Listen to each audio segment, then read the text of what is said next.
नमस्कार, IBC 24 की चुनावी चौपाल में आपका स्वागत है। तो चुनावी चौपाल में आज हम मौजूद हैं धर्मजयगढ़ विधानसभा क्षेत्र में। धर्मजयगढ़ विधानसभा क्षेत्र के बारे में आपको बता दूं कि ये विधानसभा क्षेत्र आदिवासी वर्ग के लिए आरक्षित है। आदिवासी नेता चनेश राम राठिया का क्षेत्र रहा है। अविभाजित मध्य प्रदेश में पूर्व मंत्री रहे हैं चनेश राम राठिया। और अगर सियासी दृष्टिकोण से इस विधानसभा क्षेत्र को देखें तो इस विधानसभा सीट के जो मतदाता हैं वो बेहद जागरूक कहे जाते हैं। आदिवासी वर्ग होने के बावजूद भी अगर यहाँ के जनप्रतिनिधि काम नहीं करते तो उन्हें सिरे से नकार दिया जाता है।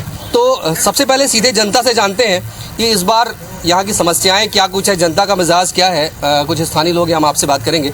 ये बताइए भाई साहब, धर्मजयगढ़ विधानसभा क्षेत्र की बात करें, क्या कुछ समस्याएं हैं, क्या विकास हुआ है, काम काज कर रहे हैं विधायक, क्या लगता है? विकास के तो बारे में ऐसा कहना है कि खाली कागजों में हो रहा है। रोडें एकदम खराब चल रही हैं। आने वाले समय में ऐसा लगता है कि खाली MLA बदलते रहेंगे या जो भी होगा, काम जनता को जो सुविधाएं मिलनी चाहिए वो नहीं मिल पा रही हैं। बस स्टैंड का आप हाल देख ही रहे हैं, एक बार घुमा देंगे, मेरा कहना है बस स्टैंड को दिखा देते। और जो काम होता है उसमें भी फिर वही अड़ंगेबाजी होने लगती है। कोई अगर अच्छा ऑफिसर आ जाता है तो उसके बारे में बोला जाता है। 14 साल से कोई काम रुका हुआ रहता है, अगर उसको कर देते तो लोग बागों के पेट में दर्द होना चालू हो जाता है। तो काम होना चाहिए, जनता का काम होना चाहिए, समाज का काम होना चाहिए। और रोडों का तो यही हाल है, रोड बनना चाहिए। कुछ किलोमीटर बनने के बाद रोड रुक जाती है। टाउन के अंदर की रोड खराब है, बाहर की तो बात अलग है। देखिए, ये एक बड़ी समस्या है कि जो मूलभूत समस्याएं हैं उनकी ओर ध्यानाकर्षण नहीं हो पाता है। जनता ये बोलना शुरू कर दी है और जाहिर तौर पर चुनाव करीब है तो मतदाताओं का मूड जानना जरूरी। ये बताइए कि इस क्षेत्र के विकास की बात करें, क्या लगता है कुछ विकास हुआ है, समस्याएं क्या रही है?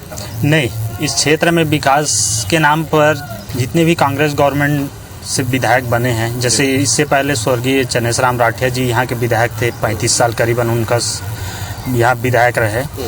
और उसके बाद बीच में ये मान के चलिए आज़ादी के बाद पहली बार भाजपा से स्वर्गीय ओम प्रकाश राठिया जी विधायक रहे हैं। उन्हीं के कार्यकाल में जो कुछ यहाँ हुआ है, रोड, शिक्षा के क्षेत्र में बहुत विकास हुआ या काम हुआ, जो धर्मजयगढ़ में आप देख रहे हैं। अभी समस्याएं क्या है यहाँ? अभी मूल समस्या रोड है। रोड ऐसा हो गया है कि धर्मजयगढ़ बारिश में टापू बन जाने की स्थिति होती है। आज भी धर्मजयगढ़ से बाहर निकलने में लोग 10 बार सोचते हैं, या धर्मजयगढ़ किसी को बुलाने पे सोचते हैं। ये स्थिति हो गया है, टापू स्थिति। इस रोड से तो विधायक और सांसद भी गुजरते होंगे ना, तो उनको ये सड़क दिखती नहीं है? अब नहीं दिखती है, तब की बात है। विधायक जी खुद जंगल होकर धर्मजयगढ़ आते हैं मेन रोड को छोड़ के, तो देखना ही नहीं चाह रहे हैं कुल मिला के क्या समस्याएं हैं, क्या है करके। इस क्षेत्र की सबसे बड़ी समस्या जो है वो जाम की है, क्योंकि अगर यहाँ से घरघोड़ा जाना है तो आए दिन इस क्षेत्र में जाम लगता है, लोग परेशान होते हैं। क्यों, मैं सही बोल रहा हूँ? एकदम सही बोल रहे हैं। और यहाँ पे अगर विकास आपको देखना है ना, चलिए हम आपको दिखाते हैं कितना विकास हुआ है, कितना नहीं हुआ है। आप खुद देख के समझ जाएंगे कि कांग्रेस कार्यकाल में क्या विकास हुआ है, क्या विकास नहीं हुआ है। रोड की स्थिति चलिए देखिए, यहाँ से आज जो एक मेन रोड बन रही है, रायगढ़ जाते हैं, ये आज लगभग 1 महीना हो गया बन गया है। मुश्किल से 2 किलोमीटर बना है, 3 किलोमीटर बना है।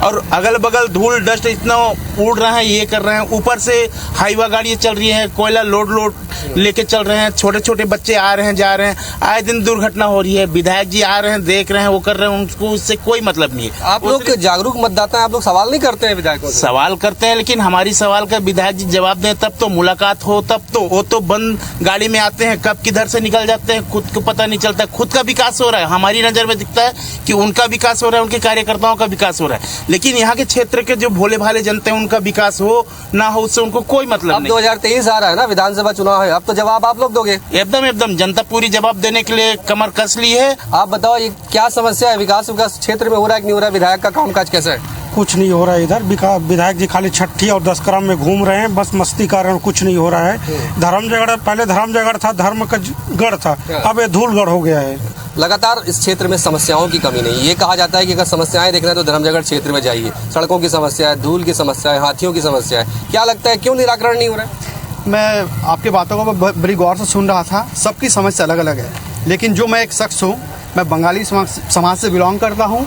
मैं आपको बता दूँ कि 1956 में लोग 665 परिवार पुनर्वास के तहत आए थे। तब की ज़मीन बिल्कुल बंजर था। आज की स्थिति में किसान 2 फसल ले रहे हैं। और यहाँ पे प्रस्तावित एक खदान है ACCL की खदान, दूसरा कर्नाटक पावर का। मैं आपको बता दूं कि इसमें सबसे ज़्यादा विस्थापन होगा तो बंगाली परिवार होंगे। एक बार विस्थापन होकर आ गए हैं, वो दोबारा उनको विस्थापन की कगार को देखना पड़ रहा है। ये स्थिति धर्मजयगढ़ का है। इस क्षेत्र में लोग बहुत ही खतरे में जी रहे, जो मंग समाज के लोग हैं, हम बोल सकते हैं हम खतरे में हैं। तो देखिए, इस क्षेत्र में अलग अलग समस्याएं हैं, समस्याओं की कमी नहीं है और कहीं ना कहीं लोग नाराज भी हैं और इस बात ये मूड बनाकर रखे हुए हैं कि कहीं ना कहीं चुनावी साल है और जब मौका आएगा तो जनता उन्हें जवाब देगी।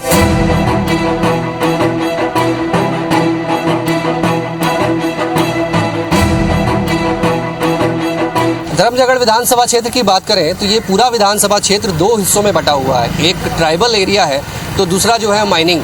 और मैं आपको बता दूं कि मैं इस समय घरघोड़ा क्षेत्र में मौजूद हूं। घरघोड़ा जो है ये पूरा इलाका माइनिंग एरिया है और खदानें काफ़ी अधिक है कोयले की, और इस वजह से इस पूरे क्षेत्र में सबसे बड़ा राजस्व, सबसे अधिक राजस्व जो है पूरे ज़िले को मिलता है। और हमारे ज़िले के साथ साथ अन्य ज़िलों में भी यहाँ से डीएमएफ मद से बड़ी राशि जाती है, लेकिन उसके बावजूद इस इलाके में समस्याएं कम नहीं है और लोग काफ़ी परेशान हैं। तो हम आम लोगों से बात भी करेंगे कि किस तरह की समस्याएं हैं और जो वादे किए थे पिछले कार्यकाल में सरकार ने, क्या वो वादा पूरा हो पाया है। कुछ स्थानीय लोग से बात करने की कोशिश करेंगे। क्या कुछ समस्याएं हैं? सबसे ज़्यादा इस इलाके की समस्या की बात कर, रोड का है भैया, रोड नहीं है, सब स्वास्थ्य विभाग को ध्यान नहीं है, पानी का थोड़ा वो है, साफ सफाई कम है। ये बताइए क्या लगता है किस तरह का विकास हुआ है, क्या कुछ स्थिति है इस क्षेत्र की? विकास नाम का तो कोई चीज़ है ही नहीं। पहले पूरी पॉल्यूशन पूरी भरी पड़ी है। माइंस के चक्कर में पूरे यहाँ पे बड़े बड़े टेलर्स हैं, जिससे रोड इतना खस्ता हाल है कि आज ये अभी हमारे जो विधायक का ये दूसरा सत्र होने के बावजूद यहाँ रोड इतना ख़राब है कि आदमी को चलना मुश्किल हो जा रहा है। उसके बाद कॉलेजेस में टीचर्स नहीं है, एजुकेशन भी पूरे डाउन है। ऐसी करके बहुत ज़्यादा प्रॉब्लम है यहाँ, मतलब प्रॉब्लम रायगढ़ में तो बहुत ज़्यादा प्रॉब्लम। चुना तो आप लोगों ने था ना, चुना था तो फिर अब जवाब मांगना चाहिए आपको। मांग रहे हैं, कितना मांगेंगे। विधायक गुजरते हैं तो वार्ड घुसते नहीं हैं, आते हैं घुसते हैं निकल जाते हैं। जस्तम चौक आएंगे, थोड़ा देर घूमेंगे, एक राउंड मारेंगे, निकल जाएंगे। रास्ता आज भी वैसी ख़राब है। अब हादसा और पॉल्यूशन से रूबरू होना है तो हम अपन को रायगढ़ जिला आना पड़ेगा, किसी को भी, और साथ में ताबूत लेके जाना पड़ेगा। इतने बड़े बड़े गाड़ी चल रहे हैं जिससे कब क्या हादसा हो जाए कोई भरोसा नहीं है। ये देखिए, समस्या को समझिए कि लोग किस तरह से हादसों को लेकर परेशान है। क्या लगता है, क्या कुछ समस्या है? यहाँ सबसे बड़ा मुद्दा है सड़कों का। मतलब किसी भी घरघोड़ा से किसी भी दिशा में 50 किलोमीटर चले जाइए, रोड तो है ही नहीं। मतलब ये कह सकते हैं कि हम लोग गड्ढे में चलते हैं, सड़कें पूरा गायब हुई हो चुकी है। धर्मजयगढ़ जाना है तो आपको लंबे फेरे करने पड़ेंगे। क्यों इस तरह की स्थिति निर्मित हो रही है भैया? क्या है, पिछले जो 15 साल का शासन था, आज से 4 साल पूर्व, उस 15 साल में सड़क पे 1 रुपया खर्च नहीं किया गया। अभी छत्तीसगढ़ सरकार जब से कांग्रेस की बनी है, 5200 करोड़ रुपया कर्ज लेके टेंडर लग गए हैं। कुछ ठेकेदारों को ब्लैकलिस्ट किया गया है जो काम प्रारंभ नहीं किए थे। अभी आप रायगढ़ से आए हैं, आप भी देखेंगे काम प्रारंभ है, चाहे घरघोड़ा रायगढ़ रोड हो, चाहे धर्मजयगढ़ रोड हो, चाहे लेलुंगा रोड हो। सड़कों की कोई हथेली में तो सरसों उगेगा नहीं। जब ठेकेदार बना रहा है, बनने में समय लगेगा और ये दावा है कि चुनाव से पूर्व सारी सड़कें बन जाएगी। कुछ काम हो रहे हैं, ये लोगों का कहना है। क्या लगता है, क्या कुछ डेवलपमेंट कुछ नजर आता है आपको? देखिए, विकास के मुद्दे पर जो है ये जो सरकार चल रही है ये पूरी तरह से विफल है और जनता जब किसी सरकार को चुनती है तो उससे बहुत उम्मीदें रखती है, बहुत अपेक्षाएं रहती है। लेकिन पिछले 4 सालों में जो है ये सरकार हर मोर्चे पर विफल रही है। जनता जवाब देने के मूड में है, लेकिन इसके पहले युवाओं से बात करते हैं। ये बताइए कि एजुकेशन को लेके या अन्य बातों को लेके क्या लगता है कि क्या कुछ यहाँ पे डेवलपमेंट हो पाया है? जो जरूरतें थी वो पूरी हो पाई है कि नहीं हो पाई है? क्या लगता है सर? जरूरतें तो शायद ही पूरी हो पाई है, क्योंकि जब मैं पिछले साल स्कूल में थी तब भी हमारे स्कूल में कॉलेज की समस्या, टीचर्स की समस्या थी। जब मैं अभी कॉलेज गई वहाँ पे भी टीचर की समस्या है। तो सर शायद टीचर हमको और चाहिए, ज़रूरत है। 3 साल की पढ़ाई है और 1 टीचर है, तो वो कैसे मेंटेन कर पाएंगे? समय कम होने के चक्कर में हमारे डाउट्स भी क्लियर नहीं हो पाते। प्लस हमको पीजी चाहिए यहाँ घरघोड़ा में। कैबिनेट मंत्री जो है, उच्च शिक्षा मंत्री, वो रायगढ़ जिले से है। तो आप लोग को लगता नहीं कि एक बार जाके ध्यानाकर्षण कराना चाहिए, क्योंकि हक तो बनता है ना आप लोगों का? जाना चाहिए, लेकिन हमें तो सबसे ज़्यादा प्रॉब्लम रोड से है, क्योंकि रायगढ़ से लेकर के धर्मजयगढ़ तक रोड इतनी ख़राब है कि बसें आती नहीं है टाइम पर, और हमारा इतना लॉस होता है पढ़ाई का कि आपको बता नहीं सकती हूँ मैं। और किसी भी आदमी का समय पर अगर दुर्घटना हो गया ना तो उसको पहुँचते पहुँचते वो रास्ते ही में मर जाएगा।